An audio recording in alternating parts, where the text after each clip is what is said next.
right, we are continuing to monitor breaking news in downtown Cincinnati now. For those of you who have been following with us most of the evening, protests over the death of George Floyd continue now here in the 11:30 hour. We have followed this as they started at the Hamilton County Courthouse downtown hours ago and moved through over the Rhine, the protesters marching through over the Rhine, ending up at one point closing both sides of I-75. They have now moved back downtown. We want to get out to Kristen Swilley, who is live outside the Hamilton County Justice Center. Kristen, I can see behind you the windows there have been broken out at this hour.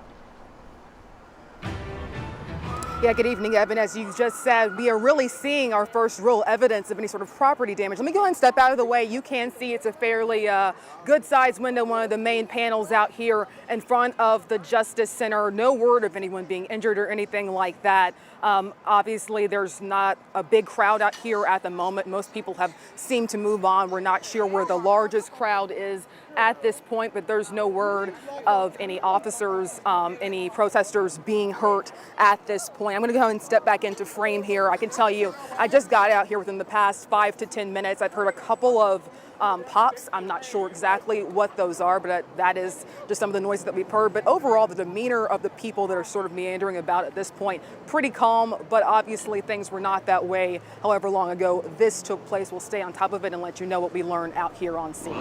Reporting live, Kristen Swilley, WCPO 9 News. Kristen, while I have you right now, I want to ask you a question, because we have now heard from a number of people that this crowd moved from the Justice Center and may still be on the move. Do you know which direction they've gone? What was the mood like? What are people there telling you about this? And is there an end in sight for this? Well, Evan, it seems like most of the crowd has moved a little bit more over towards the courthouse. People have also moved further down the street here on Sycamore, so it's not, we're not seeing too many people around me right now. And again, the energy seems to have really shifted from being around here at the JC. When I arrived here on scene, I was really just seeing a window broken out and a crowd of only about 10 or 15 people still here. So most people seem to have moved on to, Central Avenue, and that seems to be where most people are at this moment. But I'm not seeing a whole bunch of running, a whole bunch of fighting, or a whole bunch of people holding signs or anything like that at this point. Kristen, it looks behind you like it is one, maybe two of those windows at the front of the Justice Center. Can you describe the extent of that damage for us a little bit? Sure. So it is just one of the very large panels out here. That's all that we've seen. Didn't have a chance to really do a full circle of the Justice Center out here. But as I step out of the way, and Evan, you've been down here before, you're familiar with the large glass paneling, the large windows when you make your way into the Justice Center down here, either for visitation or to go to a courtroom proceeding. That is what we're seeing. And it's not near where, of course, the inmates are, and it is not really where most of the officers are regularly working, but it is in the entryway where someone might wait for someone might be anticipating visitation.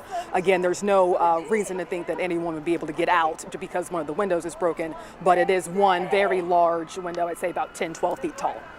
And Kristen, we see some deputies standing there at the exit where they release inmates when they are released. But where this damage is very close to the security checkpoint for anyone who's going in for a court appearance there in that part of the Justice Center, if they're in court there. And it looks like people behind you are just there to take pictures, observe. They look like they were dancing around back there. So is it safe to say the protests have moved from this location elsewhere? That is absolutely safe to say. It seems to be a lot of people who may have been involved in this earlier, but as these things evolve, people break off and they don't appear to be really involved with any demonstration at this point. They're people nosy and wanting to be down here and get a closer look themselves, like a lot of people are. Some people who actually live down here as well. So just trying to see about what they heard about happening down here. And Kristen, we just heard some sirens go off in the background there where you are. We are now hearing that this crowd has moved to Pendleton, to the area around what will soon be the Hard Rock Casino, known as the Jack Casino, the Brew Dog that just opened there. What are you seeing activity moving? Where are those sirens going? I do see a pretty good sized crowd. Again, not really making a lot of movement at this point. Let's go ahead. In fact, I think you can see a little bit of it. Let me go ahead and shift this way since most of the action is no longer behind me here at the Justice Center. You can look down the way here. You can see that a lot of the crowd is moving in that direction. As you mentioned, I did sort of drive by Jack on my way down here. And again, I don't see a lot of organized demonstration or anything going on at this point, organized protesting. I just see a bunch of groups coming, a pretty large crowd, and it's really not clear at this point who all is protesting and who is coming down to, I guess, really observe what's happening in the city tonight. Kristen Swilley there for us live. We also have Sina Gebre-ab on the move to Pendleton there. You can see, as we're looking live here at Kristen's shot, that police vehicle moving up Central Parkway toward the area where the Jack Casino is there into Pendleton, the Pendleton neighborhood there. We are hearing from our crew that's moving there that some Cincinnati police officers are using their bikes as barricades around some of the businesses in Pendleton. As we continue to watch this unfold live in downtown Cincinnati, I want to point out here, as we have watched this over the past several hours, that this has been, until now, there had been no property damage done. This went on for hours this evening into tonight with no property damage. Protesters got on I-75 and police shut it down in both directions earlier tonight. But beyond that, as we came up into our newscast live at 11 o'clock, at the top of the hour here, there was just a small group of people outside police headquarters.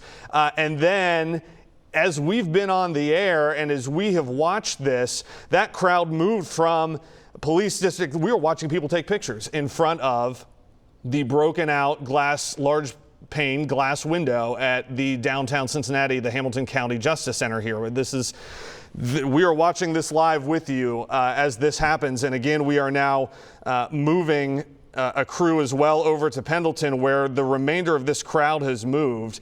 Again, important to note, this protest has been going on for hours tonight. And until the last 20 or 30 minutes, there had been no property damage. Kristen Swilley there showed us that one large pane window broken out at the exit area of the jail where people are released there. We are watching crowds still lining and gathering in Central Parkway there. That is outside of the Jobs and Family Services building right there at, I believe that's Sycamore and Central Parkway there.